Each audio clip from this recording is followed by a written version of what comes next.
कैसन कटलो सुहाग वाली रतिया के छोड़ी हमरा से बतावे सच बतिया के। अरे पहिले राते पियावा के साथे जियावा धक धक करे, पियावा मिलल पतरे राते पलनिया चर चर करे।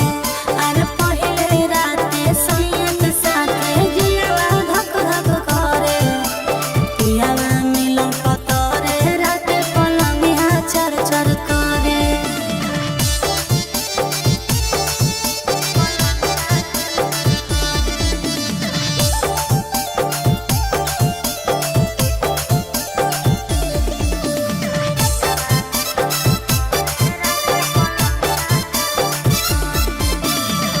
कोरा में साटा के पियावा दियावा बुताया रे, घुंघटा उठा के सैया जतरा बनाया रे।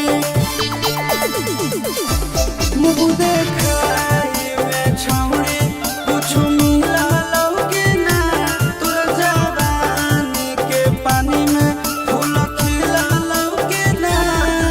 अरे कबो ऊपर कबो नीचे छिजवा मोर धरे, पियावा मिलल पतरे राते पलनिया चर चर करे। अरे पहिले राते पियावा के साथे जियावा धक धक करे, पियावा मिलल पतरे राते पलनिया चर चर करे।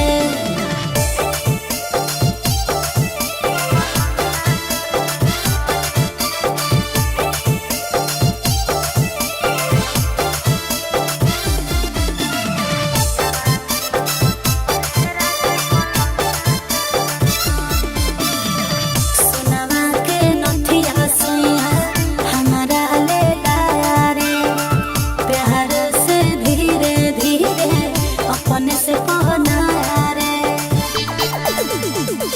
कि नंदन राशि सखी सतोरा कहिला कहके ना, चंदन उठावा जुठाई के हिस्सा देला कहके ना। अरे कच से जे टच कैला कहू जियावा मन हो रे, पियावा मिलल पतरे राते